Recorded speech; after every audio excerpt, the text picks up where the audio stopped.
नमस्कार।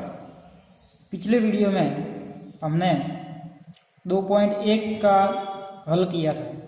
अब हम इस वीडियो में कक्षा 9वीं के विषय गणित के अंदर प्रश्नावली 2.2 का हल करेंगे। 2.2 के हल में सबसे पहले हमारे आता है बहुपद का मान ज्ञात करना। जैसे उदाहरण के लिए हम एक बहुपद लेते हैं। बहुपद है 5x की घात 3 minus 2x square plus 3x minus 2। इसमें इस बहुपद में इसको हम संकेत के रूप में px के रूप में लिख सकते हैं। बहुपद जो भी होता है उसको p और ब्रैकेट में चर राशि का मान लिखते हैं। जैसे हमारे पास y में बहुपद है तो हम उसको लिखेंगे py। इसी तरह अगर मान लीजिए z में बहुपद है तो हम लिखेंगे pz। ये जो सभी बहुपद है इन बहुपदों को संकेत के रूप में ही लिखा जाता है। अब ये जो बहुपद है इसमें हमको बहुपद का मान ज्ञात करना है। तो बहुपद का मान जो है वह किसी भी चर राशि के मान के आधार पर ज्ञात होता है। जैसे यहाँ पर चर राशि कितनी है x, तो यहाँ x का मान हम कोई भी वास्तविक संख्या ले सकते हैं।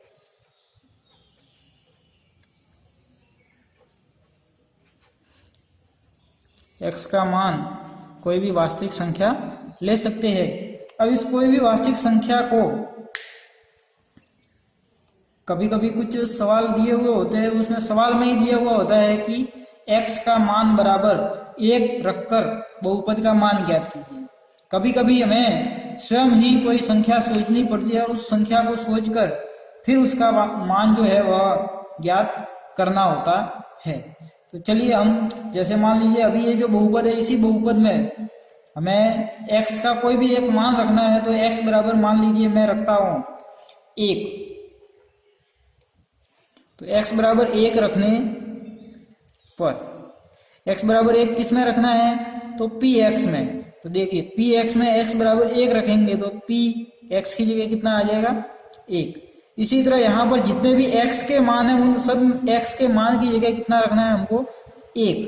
तो यहाँ हम लिखेंगे 5 x की घात 3 है अर्थात 1 की घात 3 होगी माइनस 2 x का स्क्वायर यानी कि 1 का स्क्वायर प्लस 3 गुणा x यानी कि 3 गुणा 1 माइनस 2। अब इसको हम हल करेंगे। हल कैसे करेंगे तो p1 बराबर 5 1 की घात 3 यानी कि 1 गुणा 1 गुणा 1 यानी कि इसको गुणा करेंगे तो कितना आएगा 1 अर्थात p गुणा 1 माइनस 2 गुणा 1 गुणा 1 यानी कि 1 प्लस 3 गुणा 1 माइनस 2। इसको आगे हल करेंगे तो 5 गुणा 1 यानी कि 5 माइनस 2 गुणा 1 यानी 2 प्लस 3 गुणा 1 यानी 3 माइनस 2। अब हमको इनको हल करना है तो हल करने के लिए 5 और प्लस 3 जो प्लस वाले चिन्ह है समान चिन्ह है उनको जोड़ दो। तो 5 प्लस 3 यानी 8 माइनस 2 यानी कि माइनस 4 यानी 8 माइनस 4 बराबर 4 अर्थात x बराबर 1 रखने पर p1 बराबर कितना आया 4। तो ये जो है वो हमारे चर राशि का मान रखने पर बहुपद का मान है अर्थात x बराबर 1 पर बहुपद px बराबर कितना है 4। इसी तरह एक अन्य उदाहरण भी लेते हैं। जैसे उदाहरण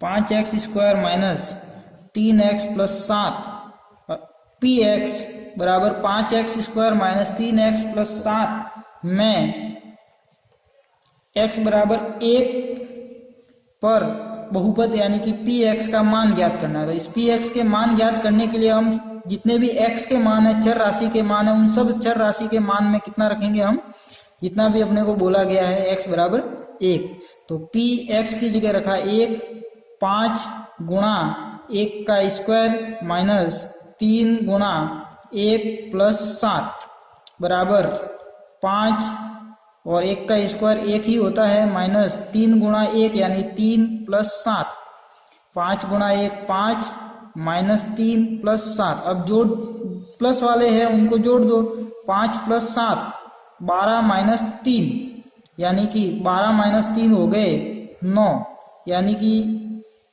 P1 पर जो बहुपद है या x बराबर 1 पर जो बहुपद है उसका मान कितना हो गया 9, P1 बराबर 9। तो इसी तरह हमें भी जो प्रश्नावली है उसमें भी यही करना है, जो भी बहुपद है उस बहुपद में जितना अपने को बोला गया है उसका चर राशि का मान उतना ही रखना है। जैसे यहाँ पर 1 रखना था तो यहाँ पर भी 1 रखा, उसको हल कर दिया। हल करने के बाद यहाँ अंतिम में जो संख्या आई वह इस पी एक्स का x बराबर 1 पर मान है। इसी तरह P1 बराबर 9 जो आया है वो भी इस पी एक्स का x बराबर 1 पर मान है। अब अपने आता है दूसरा बिंदु बहुपद के शून्यक। दूसरा बिंदु क्या है हमारा बहुपद के शून्यक।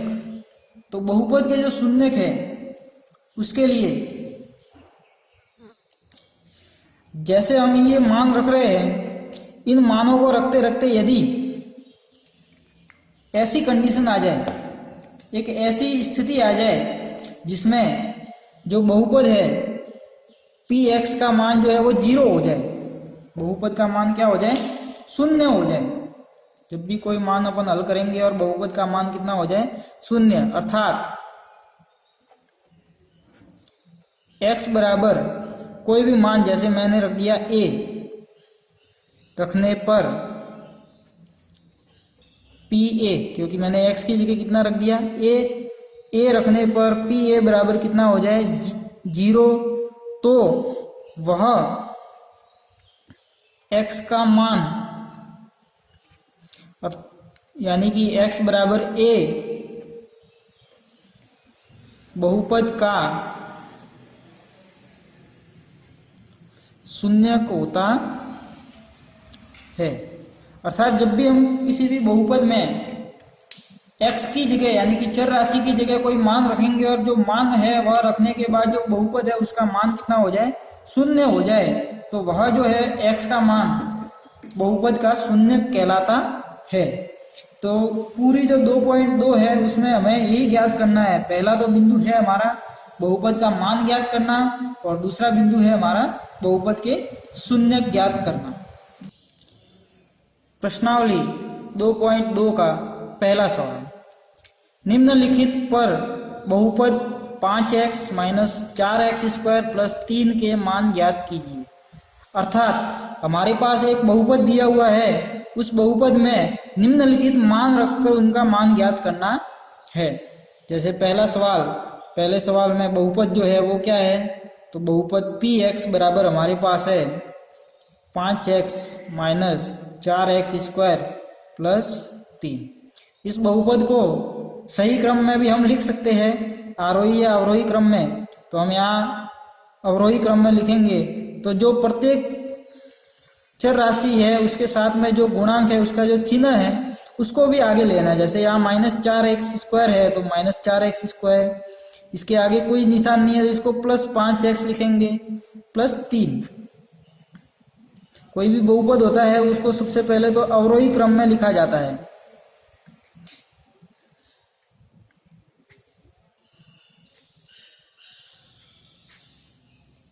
लिखने पर अवरोही क्रम में लिखने के बाद हमें जो सवाल में बोला गया है कि इसमें पहला क्या रखना है, x बराबर 0 रखना है। दूसरा सवाल क्या बोला हुआ है, x बराबर -1 रखना है। और तीसरा बोला हुआ है x बराबर 2 रखना है। x बराबर 0 रखेंगे तो यहाँ p x की जगह हमें कितना रखना है 0 बराबर -4 0 की घात 2 प्लस 5 0 प्लस 3। -4 0 का स्क्वायर यानी 0, तो -4 गुणा 0 प्लस 5 गुणा 0 प्लस 3।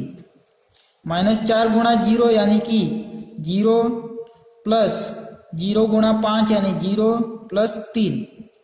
पी जीरो पर 0 प्लस 0 0 और उसमें 3 और जोड़ दो तो ये हो गया 3, यानी कि पी एक्स बराबर 0 पर पी एक्स का मान कितना हो गया 3। ये अपना पहला आंसर आ गया। अब इसी तरह दूसरे सवाल में x बराबर रखना है -1, तो पी एक्स बराबर x की जगह रखेंगे हम -1। अब यहाँ है -4 गुणा -1 का स्क्वायर प्लस 5 गुणा -1 प्लस 3। यहाँ p -1 बराबर -4 -1 का स्क्वायर यानी कि +1 गुणा के रूप में, प्लस माइनस और प्लस का गुणा होगा तो वो माइनस आएगा, 5 का गुणा -1 से होगा तो -5 आएगा, प्लस 3 प्लस 1 और -4 का गुणा -4 प्लस और माइनस का गुणा -5 प्लस 3। अब इसमें जो समान चिन्ह है उनको पहले जोड़ देते हैं। p -1 बराबर -4 और -5 तो ये हो गए -9 प्लस 3। ये जो जोड़ है हमने पिछले अध्याय में पढ़ रखा है, संख्या पद्धति जो है उसमें हमने चिन्हों की जोड़ बाकी जो है वो पढ़ रखी है। p -1 बराबर -9 प्लस 3, तो -9 प्लस 3 हो गए अपने -6, अर्थात x बराबर -1 पर जो बहुपद p x है उसका मान हो गया -6। इसी तरह x बराबर 2 पर p2 बराबर -4 गुणा 2 का स्क्वायर प्लस 5 गुणा 2 प्लस 3। इसको आगे हल करेंगे तो -4 2 का स्क्वायर होता है 4 प्लस 5 गुणा 2 प्लस 3। 4 और -4 का गुणा यानी कि -16, 5 और 2 का गुणा यानी 10 प्लस 3। तो यहाँ समान निशान 10 और 3 का है तो इनको पहले जोड़ दो तो -16 प्लस 10 प्लस 3 13, -16 प्लस 13 यानी -3, यानी कि p2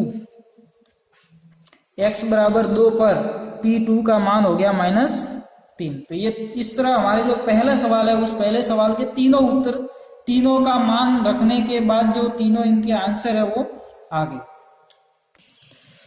अब है हमारा दूसरा सवाल।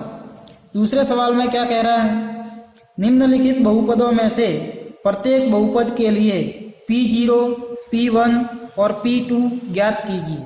यहाँ पर जो p0 लिखा हुआ है अर्थात जो बहुपद px होता है उसमें x की जगह कितना आ गया 0।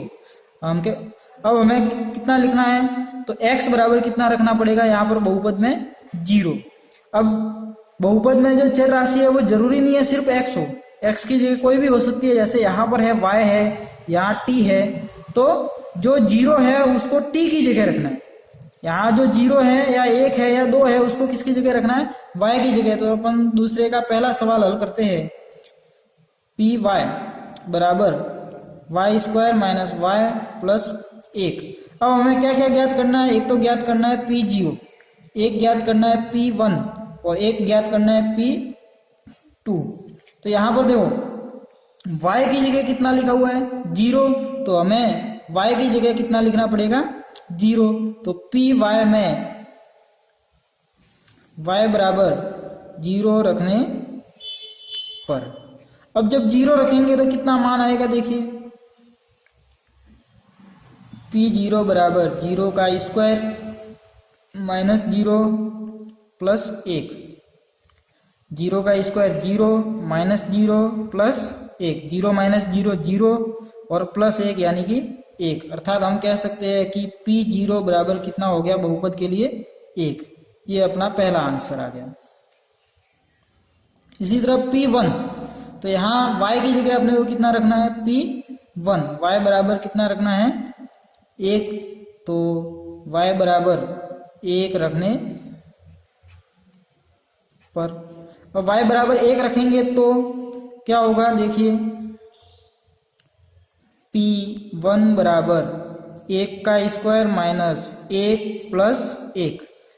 अब देखिए 1 का स्क्वायर कितना होता है, तो 1 माइनस 1 प्लस 1, -1 प्लस 1 से क्या हो जाएगा, कट जाएगा, क्या बचा +1, अर्थात P1 बराबर प्लस का 1, तो ये हो गया आंसर किसका, Py में y बराबर 1 रखने पर P1 बराबर कितना आता है 1। इसी तरह यहाँ P2 रखने पर Py में y बराबर 2 रखने पर, y बराबर 2 रखेंगे तो P2 बराबर 2 का स्क्वायर माइनस y की जगह वापस 2 रखना है तो 2 प्लस 1, 2 का स्क्वायर कितना हुआ 4 माइनस 2 प्लस 1, 4 प्लस 1 कितना हुआ 5 माइनस 2, 5 माइनस 2 बराबर 3, अर्थात P2 बराबर 3। तो इस तरह हमने इस दूसरे सवाल में पहले सवाल को हल किया है। इसी तरह जो शेष सवाल है, इसके शेष सवाल कौन कौन से हैं, एक ये पहला हमारे हो गया है, दूसरा Pt बराबर 2 plus t plus 2t square minus t की घात 3, इसी तरह Px बराबर x की घात 3, Px बराबर x माइनस 1 और x प्लस 1। तो यहाँ चलिए एक और सवाल आपको हल करवा देते हैं, इसका चौथा सवाल। चौथे सवाल में क्या कह रहा है, Px बराबर, चौथे सवाल में क्या है, Px बराबर दूसरे का चौथा, Px बराबर x माइनस 1 और x प्लस 1। अब इसमें इसको ज़्यादा हल करने की जरूरत नहीं है, इसको एज इट इज ऐसा ही रखना है और इसमें अपने को जो मान ज्ञात करना है, जैसे P0 ज्ञात करना है तो Px में x बराबर 0 रखने पर, हम x बराबर 0 रखेंगे तो देखो क्या होता है, P0 बराबर x की जगह 0 मान रख दो तो 0 माइनस 1 गुणा 0 प्लस 1, 0 में माइनस 1 करेंगे, 0 में से 1 घटाएंगे तो माइनस 1 और 0 में 1 जोड़ेंगे तो प्लस 1, 1 और माइनस 1 का गुणा माइनस 1, तो P0 बराबर कितना आ गया हमारे -1। तो ये अपने हो गया आंसर। अब इसी तरह P1 का मान ज्ञात करना, तो Px में x बराबर 1 रखने पर, तो x बराबर 1 रखेंगे तो हमारे पास मान आएगा वो मान रखने पर, तो हम मान रखेंगे तो P1 बराबर 1 माइनस 1 गुणा 1 प्लस 1। अब 1 माइनस 1 कितना हुआ, तो 0 गुणा 1 प्लस 1 2, तो 0 गुणा 2 0 ही होता है, तो P1 बराबर कितना आया 0। इसी तरह P2 के लिए, P2 के लिए x बराबर 2 रखने पर, x बराबर 2 रखेंगे तो क्या होगा, x बराबर 2 रखेंगे तो P2 बराबर 2 माइनस 1 2 प्लस 1, 2 माइनस 1 1 गुणा 2 प्लस 1 3, अर्थात कितना इसका आंसर आएगा, इसका आंसर आएगा 1 गुणा 3 यानी कि 3, यानी कि हमने P2 बराबर रखने पर इसका मान कितना आया 3। तो ये हमारे आंसर। तो इस तरह हमें जो इसके बहुपदों के अंदर मान है वो रखकर इसको हल करना है। अगला प्रश्न है हमारा तीसरा, सत्यापित कीजिए कि दिखाए गए मान निम्नलिखित स्थितियों में संगत बहुपद के शून्यक है, अर्थात Px में x 3x प्लस 1, अर्थात जो अपना बहुपद है Px बराबर 3x प्लस 1 में x बराबर -1 जो है वो इसका संगत बहुपद का शून्यक है, अर्थात जो शून्यक जिसके सामने दिया हुआ है, जिस बहुपद के सामने, वही इसका शून्यक है। इसी तरह इस प्रश्न में भी x बराबर 4/5 जो है वो इस Px का शून्यक है। यह अब मैं अपने को यहाँ सत्यापित करना है। तो सत्यापित करने के लिए सबसे पहले ये सवाल है पी एक्स बराबर 3x प्लस 1 में x बराबर कितना है 0, 1, x बराबर -1/3। यह जो शून्य है वो हमें सत्यापित करना है। सत्यापित करने का अर्थ है x बराबर जो -1/3 है, इसमें रखने पर क्या वास्तव में यह शून्य होता है, तब तो यह सत्यापित होगा, और अगर शून्य नहीं होता है तो यह सत्यापित नहीं होगा। तो यहाँ जो शून्य दिया हुआ है, शून्य x बराबर -1/3 को बहुपद में प्रतिस्थापित करने पर, तो इसको बहुपद पी एक्स में प्रतिस्थापित करेंगे तो p -1/3 बराबर 3 गुणा -1/3 प्लस 1। आगे इसको हल करेंगे तो 3 का गुणा -1 से तो -3/3 प्लस 1। 3 से ये 3 कट गया, क्योंकि 3 का 3 में भाग जाता है एक बार। अब इसको लिखेंगे -1 प्लस 1, -1 से +1 भी कट गया, क्यों? क्योंकि -1 और +1 को जोड़ेंगे तो उत्तर आएगा 0, अर्थात p -1/3 बराबर कितना आया 0। तो अब x बराबर -1/3 रखने पर बहुपद px बराबर 0 है, अतः x बराबर -1/3 बहुपद का शून्यक होगा। इसी तरह इसके आगे वाले सवाल जो है वो भी इसी के जैसे ही है। ऐसे उदाहरण के लिए एक और सवाल ले लेते हैं हम, इसका छठा सवाल, पी एक्स बराबर एल एक्स प्लस एम। यहाँ पर जो शून्य दिया है वो है x बराबर -m/l। तो शून्य को बहुपद में प्रतिस्थापित करने पर, तो यहाँ लिखेंगे शून्य x बराबर -m/l को बहुपद में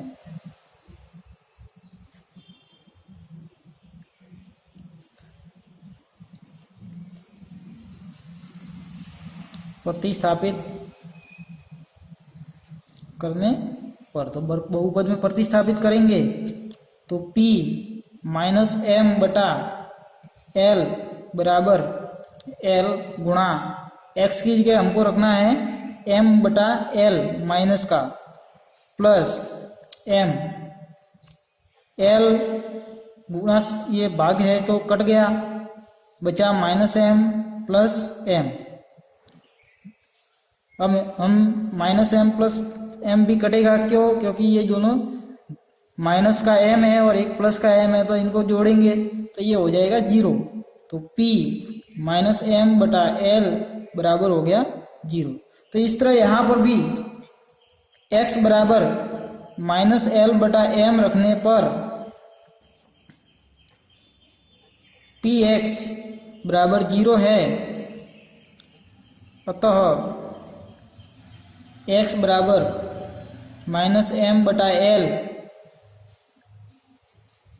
बहुपद का शून्यक है। अगला प्रश्न है प्रश्न 4, निम्नलिखित स्थितियों में से प्रत्येक स्थिति में बहुपद का शून्यक ज्ञात कीजिए। अब यहाँ पर हमें सिर्फ बहुपद दिया हुआ है, इसका शून्यक है वो हमें ज्ञात करना है। अब बहुपद का शून्यक ज्ञात करने के लिए हमें क्या करना पड़ेगा? तो बहुत सरल ही प्रश्न है यह। इसमें बहुपद का शून्यक, जैसे पहला सवाल है अपना px बराबर x प्लस 5। अब इसका शून्यक ज्ञात करना है, तो हमें पता है कि x बराबर कोई भी मान रखने पर जो बहुपद px है वो क्या हो जाता है 0। तो x बराबर या x का मान रखने पर यदि px बराबर 0 हो तो x का वह मान बहुपद का शून्य होगा। अर्थात हमें x का ऐसा मान रखना है ताकि जो px है वह क्या हो जाए, 0 हो जाए। तो अब जैसे px की जगह सीधे ही हम 0 रख दे तो देखते हैं क्या होता है। px की जगह हमने सीधे लिख दिया 0, यानी कि x प्लस 5 किसके बराबर हो गया, 0। अब इसका पक्षांतरण होगा तो याद देखो प्लस 5 है, उधर जाएगा तो क्या हो जाएगा माइनस, तो x बराबर प्लस 5 का हो गया माइनस 5। तो याद देखो ये जो x का मान आया अपने को क्या ज्ञात करना था, x का मान रखने पर यदि p बराबर 0 हो जाए तो x का वह मान बहुपद का शून्य होगा। तो यहाँ पर अपने पास x का वह मान आया है, तो वह मान क्या आया, माइनस 5। अर्थात इसमें p x की जगह हम रखेंगे माइनस 5, तो यहाँ पर जो बहुपद x प्लस 5 है उसका मान जो है वो क्या हो जाएगा, शून्य। अर्थात x बराबर माइनस 5 बहुपद px का शून्य होगा। इसी तरह इसका एक और सवाल हम हल करते हैं। एक और सवाल जैसे लेते हैं हम, संबंधित सवाल जैसे ये है तो इसी के जैसा ही है, पहला और दूसरा। तीसरा सवाल एक हल कर लेते हैं। तीसरा सवाल है px बराबर 2x प्लस 5। px का मान कितना है, 2x प्लस 5। तो वही स्थिति x का मान रखने पर यदि px बराबर 0 हो तो x का वह मान बहुपद का शून्य होगा। क्या लिखेंगे, x का मान रखने पर px बराबर 0 हो तो x का वह मान बहुपद का शून्य होगा। अब यहां देखो वही स्थिति जो हमने पिछले सवाल में किया है, 2x प्लस 5 को किसके बराबर लिखना है, 0 के बराबर। अब इसमें जिसका प्रतिस्थापन होता है, पक्षांतरण होता है, उसको पक्षांतरण करके उधर भेज देते हैं। 2x प्लस 5 उधर जाएगा तो माइनस 5। अब यहाँ 2 जो है वो x के गुणा में है, तो गुणा में होता है उसको हम भेजते हैं भाग में। तो x बराबर कितना हो गया, माइनस 5/2। तो ये है बहुपद, x का जो मान है माइनस 5/2 वह बहुपद px का शून्य होगा। इसी तरह एक और सवाल लेते हैं हम, जैसे सवाल नंबर 6।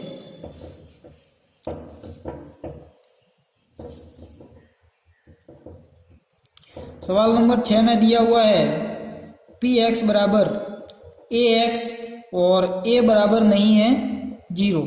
अर्थात हमें a का मान 0 नहीं रखना है। अब a का मान कोई भी हो सकता है, परंतु हमें यहाँ पर किससे मतलब है, बहुपद का शून्य ज्ञात करना है। शून्य किसका होता है, चर राशि का। तो अब चर राशि यहाँ पर क्या है, x। तो x का ऐसा मान रखना है ताकि वह जो है वो क्या हो जाए, शून्य हो जाए। तो अब इसी पूरे को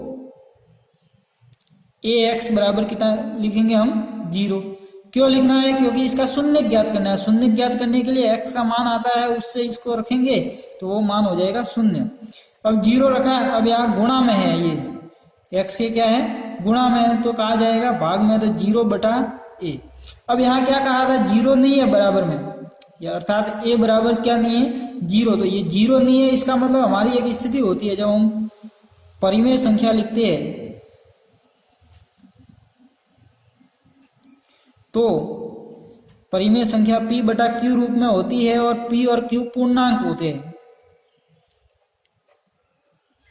और q बराबर नहीं है 0। q बराबर 0 क्यों नहीं लिखते? क्योंकि जैसे ही हम 0 रखेंगे तो p बटा 0, तो ये जो है वो एक अपरिमित संख्या बन जाएगी। क्या बन जाएगी?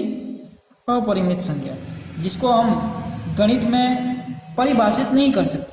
तो यहाँ पर भी ये 0 बराबर नहीं देने का तात्पर्य यही है कि यहाँ पर ये अपरिमित संख्या नहीं बननी चाहिए। तो 0 बटा a यानी कि 0, अर्थात x बराबर 0 रखेंगे। इस बहुपद में x बराबर कितना रखेंगे? 0, तो वह इस बहुपद px का शून्य होगा। इसी तरह हमारे पास इसी के जैसा सवाल है px बराबर 3x। x की जगह 3x को बराबर लिखना है 0 के, 3 को यहाँ भाग में भेजना है, तो 0 में 3 का भाग देंगे तो वो 0 बाहर ही जाएगा। तो x बराबर कितना आएगा? 0, अतः बहुपद px का शून्य क्या होगा? x बराबर 0। इन सवालों को हल करने के बाद इसके जैसे ही जो सवाल है वो गृह कार्य में है, तो गृह कार्य भी इन सवालों को जैसे हल किया है उसी अनुसार हल करना